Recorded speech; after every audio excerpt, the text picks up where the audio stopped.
YouTube, how's it going? The GOAT House is back with another NFL free agency signing grades video. This is the one. I mean, all these signings that happen to be in this video are just A grade or better, maybe minus a few, but it's ridiculous. There's so many signings that happened within the last couple hours that are in this video that are just fantastic. So I'm excited about this one. A lot of good grades coming. Hopefully you guys enjoy it. I have a playlist, and I'll put that link in the comments there with all of our grade videos, and there are more to come. The big trades that will go down, Orlando Brown, Zach Ertz still on the way, maybe more, maybe bigger. We'll grade those here on YouTube. You know, kind of the somewhat big ones we'll grade on Instagram. Also talking a lot on Twitter, breaking news and breaking it all down. So follow that Twitter at GoatHouseNFL. Please subscribe to the channel. Again, any link that you need will be in the comments and or the description. Here's our Twitter. Make sure you follow us. Yeah, see here, this is elite emoji placement right here. Because if I didn't have that emoji there, we'd have about 90% of the Patriots fan base thinking I'm serious. So yeah, just that's a little tip. Make sure you use emojis at the right time there. That's a good example. So yeah, that's why you follow us on Twitter, that and for all the NFL news and constant talk. But yeah, Jayon Brown goes back to the Titans. The Titans, I like to call them. I really don't know why. But yeah, I thought he would have a way bigger market. 1 year, $5.2 million. I thought maybe going to the Browns, the Bengals, they really could use a guy like that. Really good fit. I thought he would cost close to $10 million a year. I guess his injury that was kind of towards the back end of the year affected him, so I guess that kind of makes sense. $5.2 million. There's guys that are going to be fighting for a spot, or rotation guys that got signed this offseason that are getting more than that. The Titans were trying to trade for Bernard McKinney because they just didn't think they would get Jayon Brown back to let the market settle. Sometimes that's what happens when you let the market settle. Fans get really mad at the Titans really didn't do that because they got Bud Dupree and Danique Watry and George Jenkins, sure, which we don't know the details on yet still. It's weird. But when you let the market settle, you don't overspend, and sometimes you get your guys back for surprisingly low. So this was fantastic. He was definitely better in 2019 than 2020. Let's see if he can get back to playing that way, but still a really good young talent upside. It's an A+. Way cheaper than what I thought. It has to be with the injury, but still $5.2 million. A+. There's not a whole bunch of A+s we've given out so far, but there's a lot. There's more in this video than we've given out total. Marlon Mack goes back to the Colts. I thought he might get a starting gig somewhere where he, I guess that is here. He still can compete. When he was the starter for the Colts and healthy, he looked really good, very good. So him and Jonathan Taylor were battling it out. But I thought he would get more money. I thought he'd get a more comfortable, not comfortable, but yeah, maybe get a starting job somewhere. And 1 year, $2 million back to the Colts. The Colts value their running backs. They need a good duo. In this case, Marlon Mack will be the starter. Example week 1. Jonathan Taylor will be the starter week 2. They'll have about almost 50-50, 60-40. Even if it's 70-30, that'll be week to week. It's a fantastic deal for the Colts. It's an A+. Getting him back, keeping that duo going. Well, that duo actually wasn't a thing, so it's even better now. It's a fantastic deal for the Colts. I was expecting a little more. Running back market just seems to be going down every single year for the most part, though. See the Lions, and I think we graded in the last video earlier today. Jamal Williams, I thought that was a good deal as well.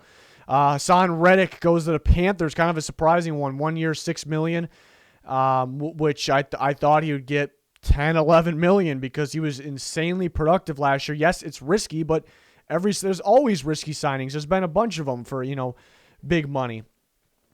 And I thought there was some really good fits out there. The Panthers ended up landing him. Matt Rule coached him when he was at Temple. That's fantastic. Where he was an edge rusher, so I'm not really worried about them moving him to inside linebacker like the Cardinals did when he was struggling. But when he thrived this year with the Cardinals, he was an edge rusher. I'm not really worried about it. Brian Burns needed some help. He got some help with Hassan Reddick. Gross Matos. Yeah, that's kind of what I like about this too, because they drafted Gross Matos last year, and some teams would be like, well, let's just develop this guy, but no, they weren't afraid to get better here. They went and they saw an opportunity of great value pickup here, and they went and took it. Also, Gross Matos played a little bit of three technique at Penn State. Had some reps where he slid inside, so I'm wondering if we can see some at times, not like it's starting or anything, but we see Burns, Reddick on the outside, and Derek Brown and Gross in the middle, the inside. Obvious passing down situation. That sounded sexy, to be honest. It's an A+, a steal, $6 million per year, low risk, potential ridiculous high reward for this year. And they want to win now. Let's see what happens at the quarterback position. But that's fantastic. The Rams. The Seahawks get the Rams tight end, Gerald Everett. Waldron taking over as the offense coordinator for the Seahawks. He's coming from the Rams, of course. So we know it's a fit. Definitely wanted to see more of an athletic weapon, receiving weapon style tight end there with Russell Wilson, and they went and got that. This is probably the third best tight end in free agency. It was a pretty big gap over the top two, which the Patriots happen to get the top two. 1 year, $6 million. Not much money at all. It's not too far off what I would have predicted. 7.5, 8. I mean, it's still pretty good value. I like this for the Seahawks. I'll give it an A here. I think it definitely boosts them. And we know he fits in that. I think it's definitely a type of guy you want to see play with Russell Wilson there. So I gave it an A there for the Seattle Seahawks. All looking good with these grades. Curtis Samuel, a big one from a little bit ago here. Curtis Samuel, not going back to the Panthers, but going to the former Panthers coach who coached him, Ron Rivera, in the Washington football team. 3 years, $34.5 million. That's $11.5 million per year. Nelson Aguilar got $13 million per year. And Corey Davis got 12.5. So that looks pretty good. This is right around the price point. And at the same time, I thought he'd probably get more than those guys, or maybe about the same as Corey Davis, or maybe slightly under, more than Aguilar. But yeah, at the same time, this is around the price range that I thought he would get. Washington definitely they added a corner. They spent big money there, and that was William Jackson's good. I think he could thrive in that system on that defense. We talked about that in a previous video. But I was a little worried at the same time. Like, is your free agency going to be a corner when you really need some important things for your offense, quarterback, receiver? They did add Fitzpatrick and tackle, but they went out and got that receiver to pair with Terry McLaurin. Actually already played with Terry McLaurin every single year. It's probably one of my favorite parts about it. Applies to free agency and the draft. There's always, those signings or draft picks that when they happen, you go, yeah, I like that. That's a fit. It's a better fit than I thought. It just kind of just clicks. It's a good fit beforehand as well. But there's always a few of those, and I think this is one of them. And that's why this kind of would normally be an A, because I think it's a good deal here for him. End up being cheaper than those other guys as well. But it's a fit. But I like the fit that much more. Where I'm going to give it an A+. And it's something they just needed to do. But I love him and Scott Turner's offense, using those hybrid playmaker, different, just all overall weapons are just really good in that offense. They got Antonio Gibson in there. Different style of that, obviously more of a running back, but they're almost the gadget type guys in a way, but these guys are better than gadget. There's so much more to their game. So I think it's a perfect fit. Him and Terry McLaurin, it's a lot of speed. Fitzpatrick, Heineke, they're looking in pretty good shape. They do need to add a tackle. But yeah, the good thing about this is they got that receiver. They got that receiver here because you lay out their needs. And it was, I guess, maybe the top four needs. You look at quarterback, tackle, receiver, and cornerback. They got two of those. Done. They got some pretty high-profile guys in those categories. And looking at the draft, it's a really good quarterback class. They don't have to get a quarterback. They have Fitzpatrick and Heineke.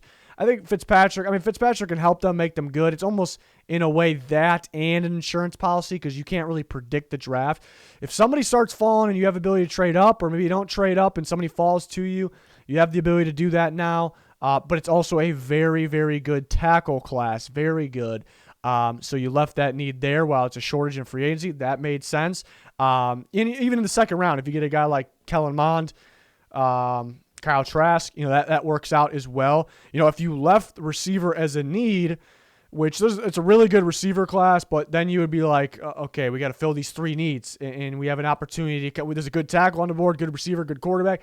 At the time, it's not the worst situation because you got good players to choose from. But if you would have just filled something, in free agency like they did here, it makes it a lot better. So I really just, the angle of it, the plan, I really like it here for Washington.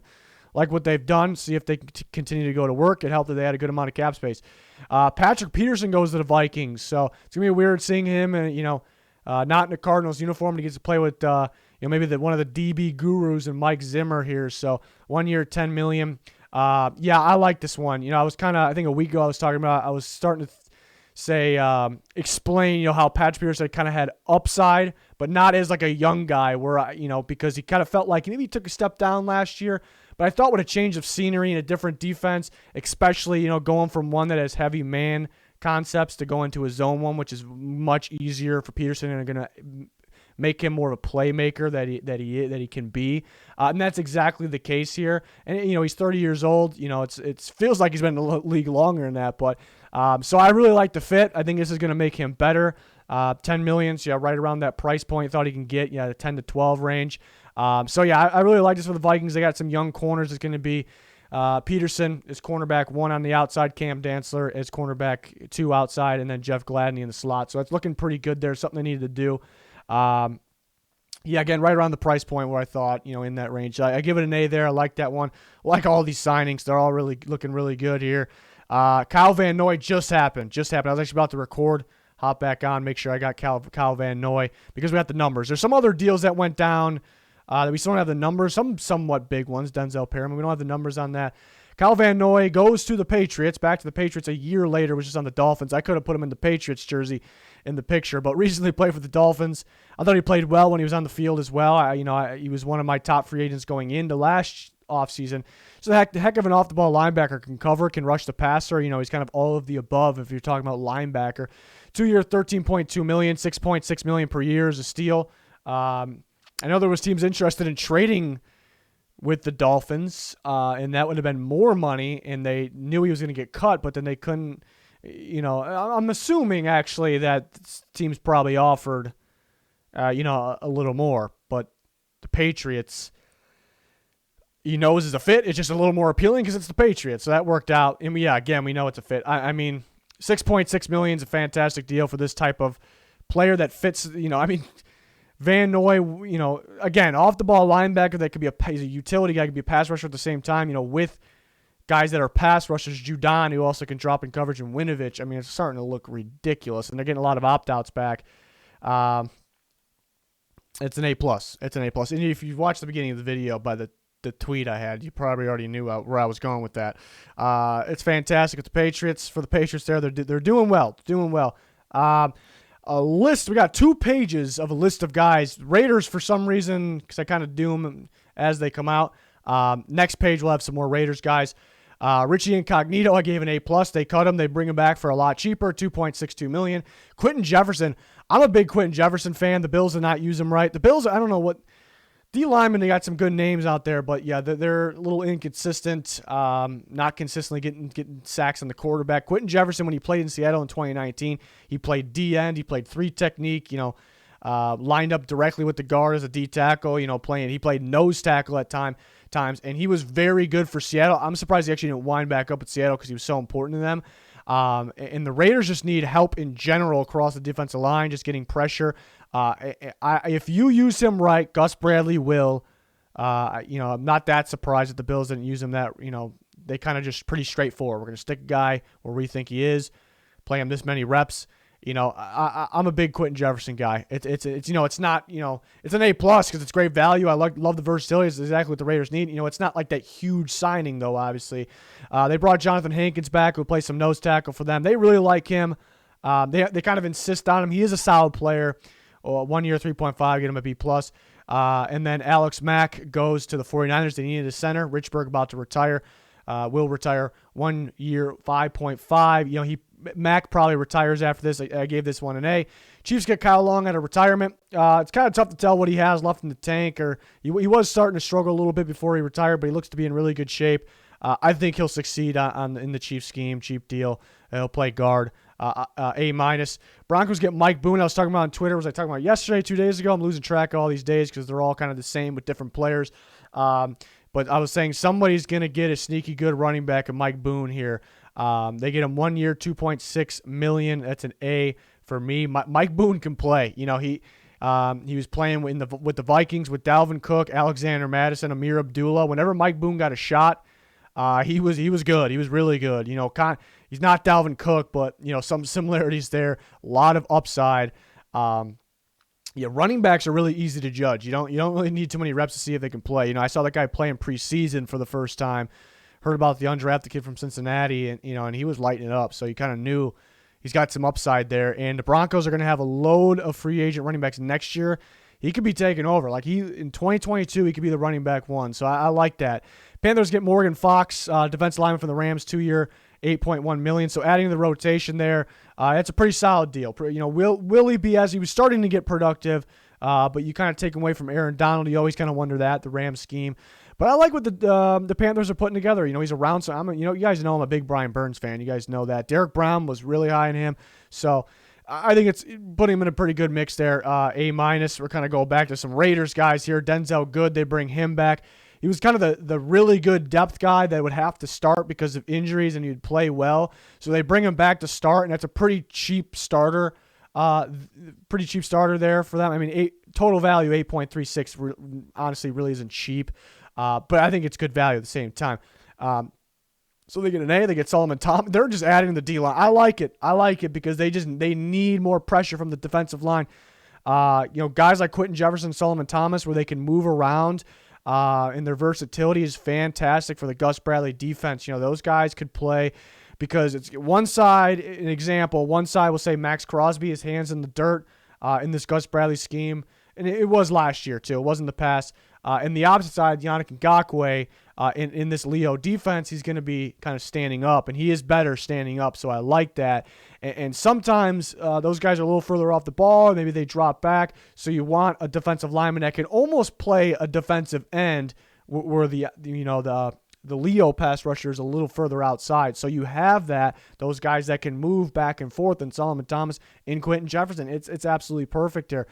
So low risk, high reward. I gave it an A.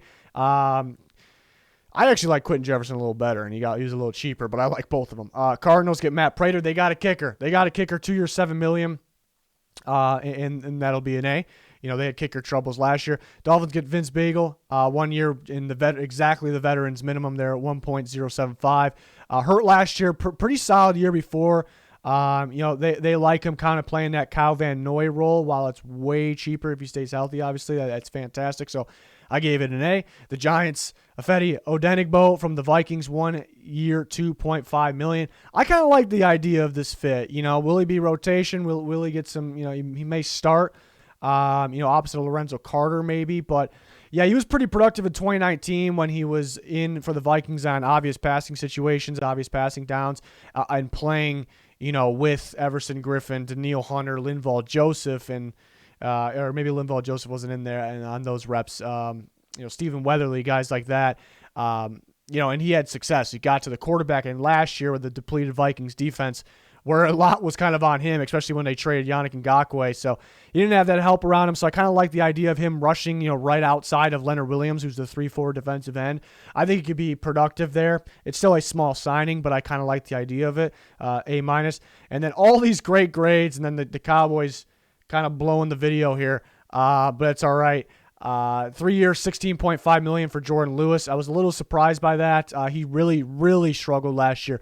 Showed some promise the years before, so he could get back on track. New defensive coordinator. The defense was a mess last year, so I'm not doubting maybe he won't get back on track. I just don't know, what you see that you pay him $16.5 million though. You what is that, 5.5 per year around there? Mike Hilton, who might be the best slot corner in football, got $6 million. That's where the slot corner market's at. So that was just confusing. I thought, if I would have guessed, very cheap, So, again, not doubting. Maybe that's why I didn't give it an F. I think he maybe can get back on track. Dan Quinn defense, young player, was really good at Michigan. Had a couple good moments early on here at Dallas.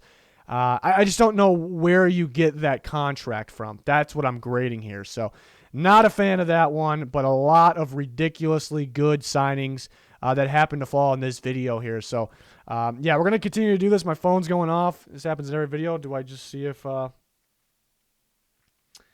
Oh, yeah, nothing big. Nothing big happened. Good. Don't like it while I'm recording. But yeah, we got a bunch of these videos out. There's a playlist full of them. Recent rumors video, we talked about some high-profile players. I expect some big trades to go down very soon, hopefully, and we will grade the big ones right here.